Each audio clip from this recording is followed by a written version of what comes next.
Summer didn't last very long. I think we had about a week and a half, guys, and that was it.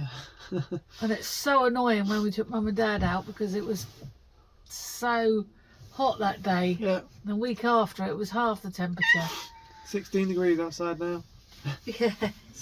Dad's gone to work for the weekend. His first. Oh, he's been oh god, he hasn't been very nice to live with at the moment.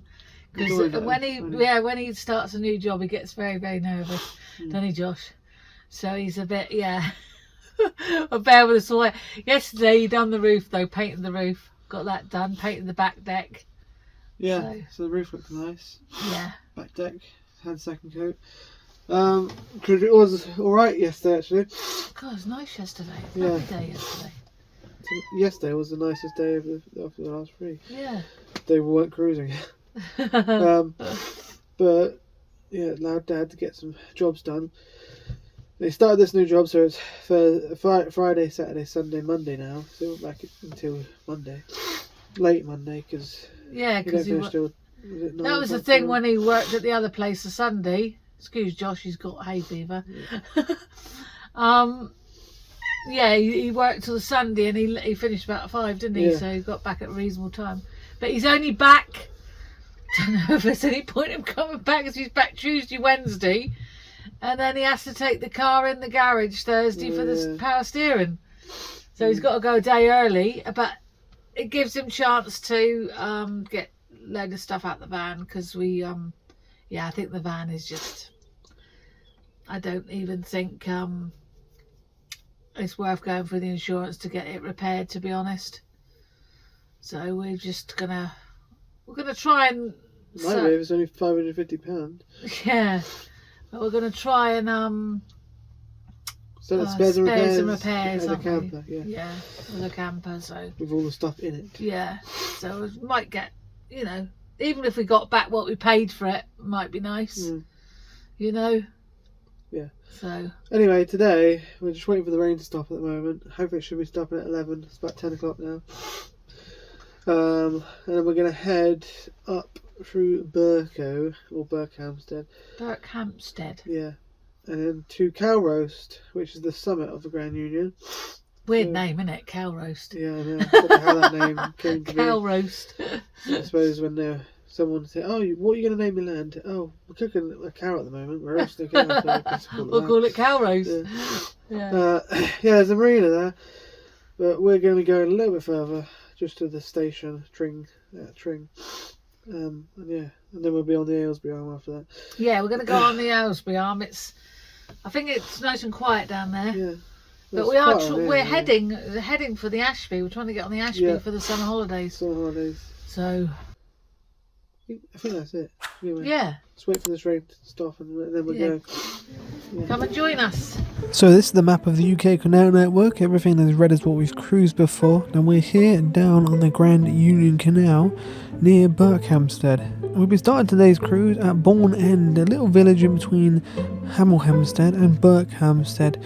We'll be making our way up a few locks into Berkhamsted, then through a few more locks as we make our way out of Berkhamsted, and then we have a few more locks before we reach the summit pound at Cowroast, which will take us onto a long pound without any locks for a while. It's going to be about 5.5 miles and 12 locks.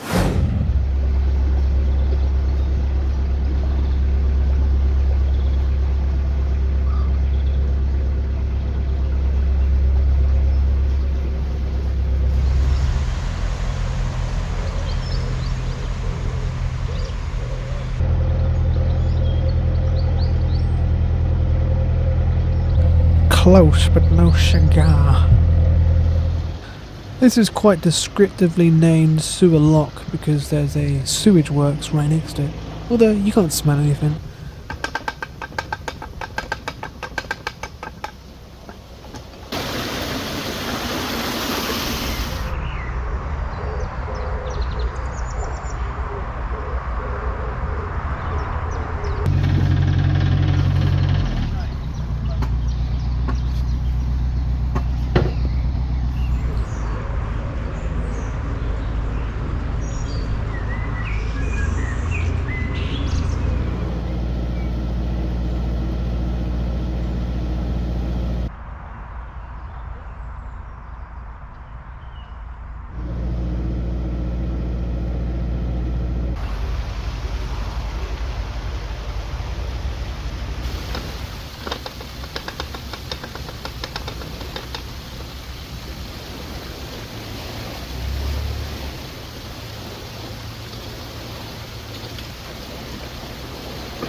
Some of these locks ask you to leave them empty, so a quick little delay while I open one of the paddles.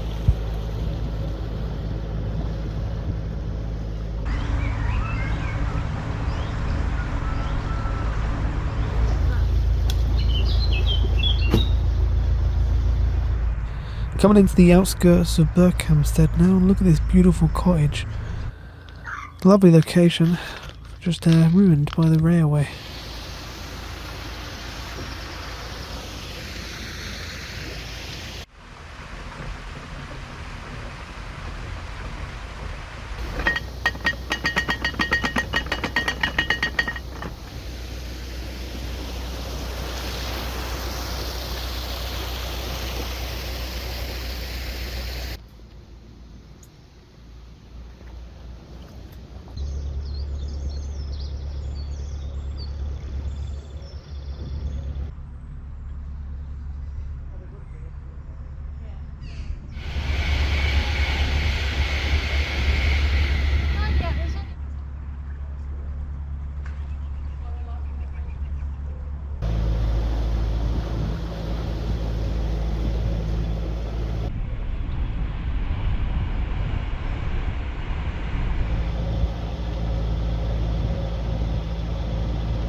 What am I doing?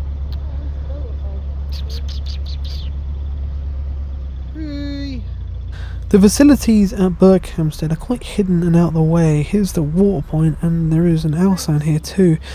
You can also, while you fill up on water, get some white diesel or petrol if you have a GRP, and you can go in and get Greg's.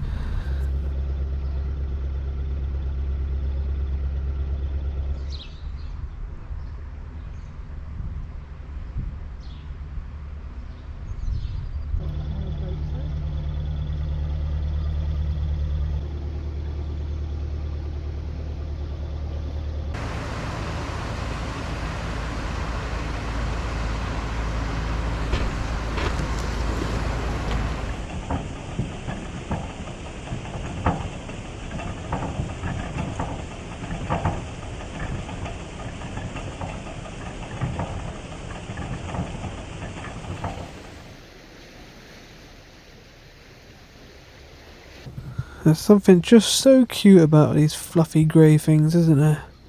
You can't beat them.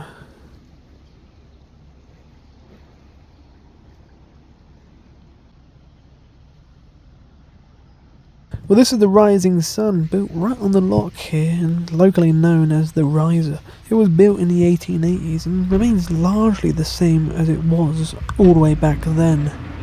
It was situated here because it would be the perfect stop-off for barge workers, travellers and locals who were involved in the canal trade, and this brought it in a lot of success in the early days.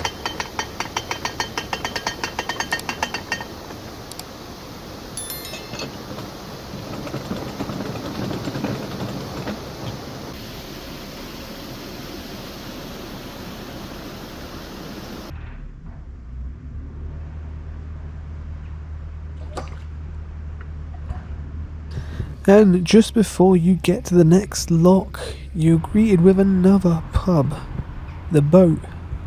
So you are spoilt for choice if you like your pubs like most other narrowboaters, but which one's the best? I don't actually know. But if you're interested, I'm sure people will tell you in the comments. But if I had to choose, it'd be the Rising Sun.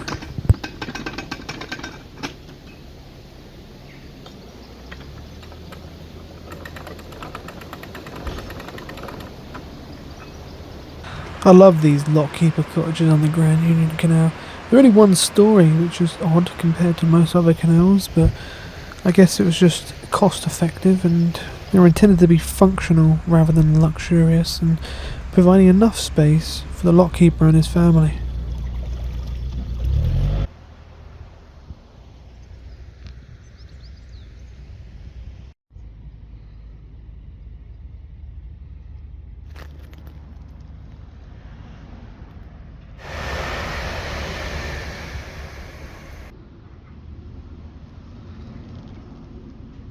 I have to say, I really do love Berkhamsted. It's one of my favourite places to go through on any canal. It's so clean and tidy and well looked after. You know, you get a sense that the community actually look after the village, because the bridges are painted and you have beautiful signs and flowers everywhere, and it's just, yeah, very nice vibe for it. There's a really, really good chippy here too, but it'd probably be quite expensive because we're in commuting distance to London. You also got Berkhamsted Castle, which I kind of regret not going to have a look at. It's only ruins of a Norman Morton Bailey castle, which dates back to the 11th century, but it played a crucial role in the English history, as it was the site where William the Conqueror received the submission of the English nobles after the Battle of Hastings.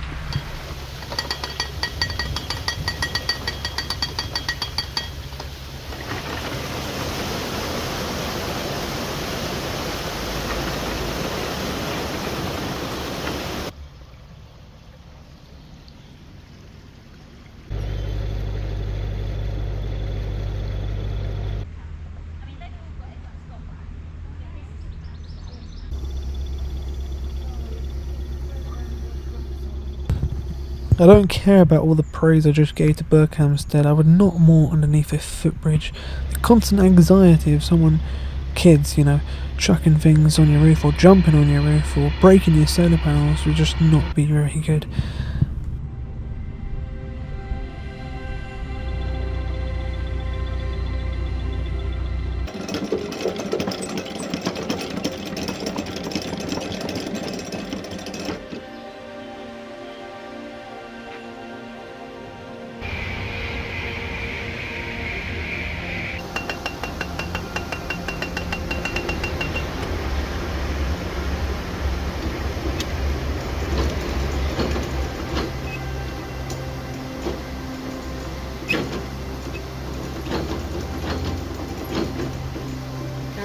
Right there. Yeah, I didn't know what quite was going on there, but the paddle wasn't going up. I had to report that to the CRT, so hopefully they repaired it.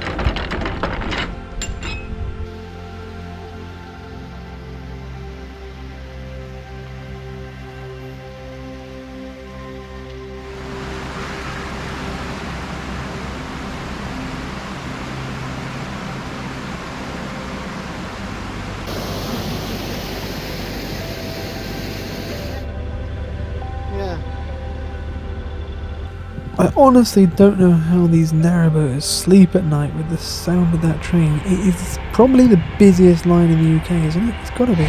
It's London to Birmingham. It follows practically the whole canal.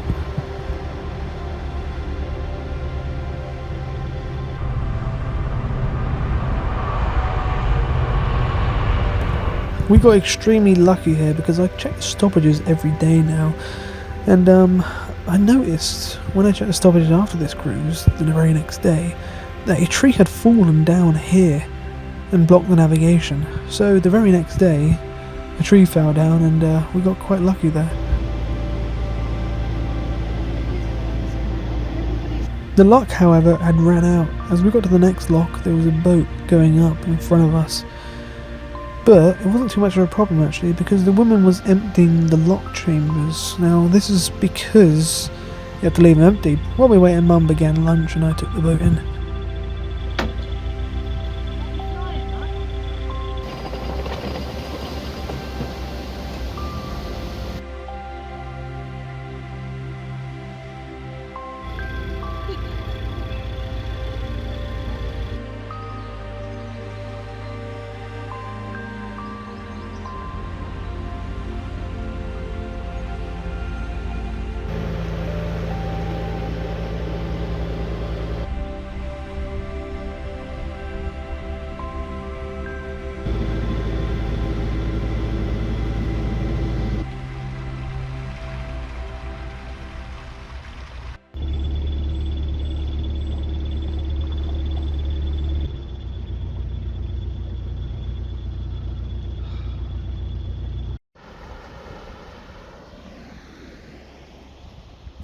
I have to say guys, I'm a bit confused with what's going on here. We've got this big, massive, wide beam Dutch barge in front of us, directly in front of us. But there's this woman, this guy seems to be on his own because this woman's helping through the locks. but every time she puts them through locks, she opens both paddles at the end to empty it, even though you only need to use one, because you're supposed to leave these locks empty because of leakage. And then she walks off somewhere. She's gone up that road now, and the last one she walked back the other way. I don't know what's going on. It's like she's going ahead and doing the locks and taking the car over, but not every lock has parking. And I don't know what's going on. It's really weird. But we are stuck behind them, but at least she's doing the paddles, which is good. There's 4 more to go, including this one.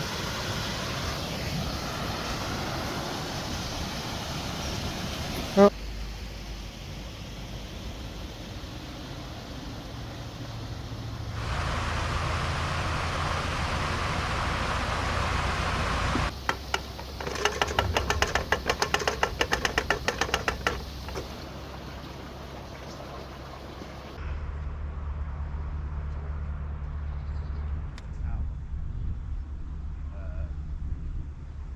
The water is so clean and clear on the Grand Union Canal. I'm not sure if it's because there really isn't that much boat movement. You see a lot more boats. That's because people are using it as commuting to London and cheap living. But yeah, not many moving boats to churn up the water, I guess.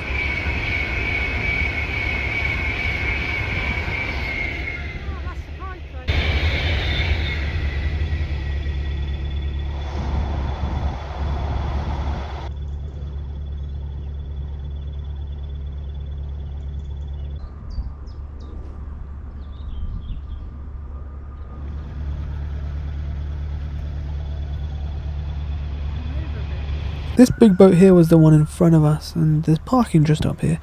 So I guess that's what she was doing, just going ahead and operating the locks instead of cruising with him and then walking back like we do. Weird way of doing it, but I guess it works.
How clear it is.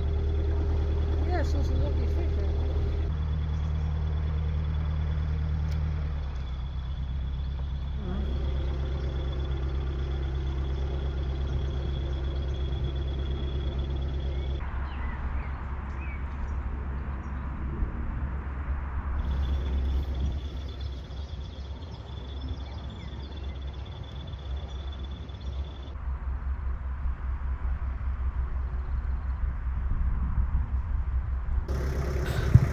Talk about clear water, this pound was lovely. It was so clear and you could see to the bottom. It had loads of really nice weed, but not weed that would get around your prop.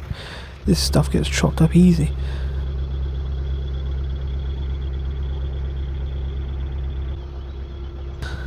In many other places that name would be very accurate, but not here.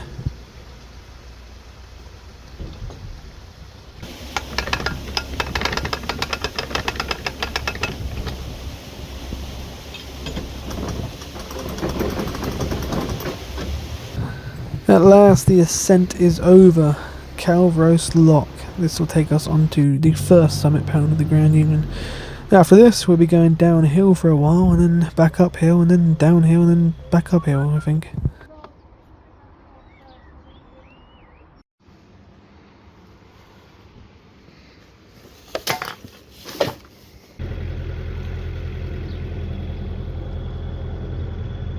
Oh, for Christ's sake. Even more in winding holes. Lock landings, water points, outsound points, winding holes, nowhere safe. Hello,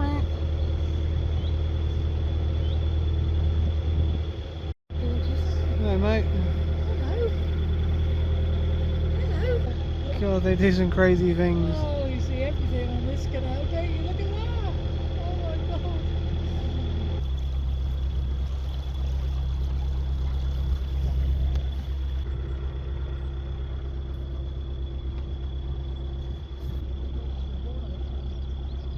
We didn't have to worry about parking for Dad, of course, because he doesn't come back until Monday evenings now. So we cruise again Monday, so we can moor wherever we want.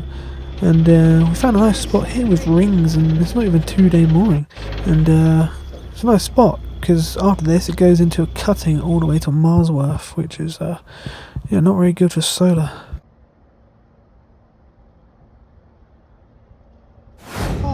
Well, we've made it to the summit pound. Well, one of the summit pounds of the This Grand Union. section's a lot nicer actually than the first section. Yeah, because we're getting away from London now. Yeah. This is actually, we go for the, is it Chilton's? Chilton's, yeah, probably. Yeah. Which is like chalk like hills. Yeah, lovely. And there's one just around here. I'm probably going to cycle up to it because I've got to test the electric bike around here, and I think I found a little lane I can test it on as well. So probably do that tomorrow because I need to test it on quite a steep hill, and then there's a steep hill right here, and maybe I can do a bit of a proper mountain biking with it. Because the electric help the motor. That's what I need, the electric motor. with climbs like going up big hills. When you come to bridges and you've got to change the tow path to over. But yeah, I'm going to give it a good test tomorrow. And we'll stay here till Monday, and then we will cruise down to bridge number 7 on the Aylesbury Arm, which is only 3.5 miles, but it's 22 locks. It's like doing... We've just done 12, like doing so it's really double what we've done today. Yeah. Yeah, but can't you... I know you can't moor up in between, can you? Because of the pounds. But why would I? I'm not bothered. Because of the pounds, isn't it? As well, Roger said. Roger said they go low sometimes. Then we go to the Aylesbury and then back up the arm. So yeah, we've got 7 locks at Marsworth to do, wide beam. Because unfortunately, I probably would have cruised to the Wendover Arm today. It's just got a lovely mooring at the end of it, but we can't. Closed. It just so happens to be closed the year we're going to do it. We should have done it in 2021 when it was open. It's closed because I think there's a leak somewhere. So they just closed it in March, and we have no idea when it's going to reopen. But I might take a cycle like that as well, because that does go all the way to Wendover, and there is water in it, but it's not restored to Wendover yet because it's very shallow. And the sun has come out, hasn't it? yeah, The sun's come out. We've got good solar it's here. Spitting, but We're opposite the little industrial estate, Nature's Bounty. It just appears to be dead at the moment. Yeah. This What's the one time? looks like it was almost abandoned. Yeah, what's the time as well? It should be open, shouldn't it? Unless they shut 20 early. to 4. Maybe they shut early on the Friday. But hopefully they won't be open at the weekend. Yeah. But yeah, we've got the solar here, because if we keep going that way, we'll be in a cutting, a very deep cutting, and we'll get no solar, and there'll be no more. And so, this is like the last bit, and then it goes into cutting, and then you're at Marsworth. So, we have to more around here anyway. But we've got rings, we're tucked in out the way, no one get in front of us, because it curves back out. Little opening for the cats up there. Yeah, there's a nice field here. We're away from that horrible railway, but we do have a hum of a road. Yeah, that what road's that? No idea. M25 again? No, it should be away from that. Yeah, I don't know. Might be, I don't know. But anyway, yeah, we will see you Monday. Thanks for watching, guys. Bye bye.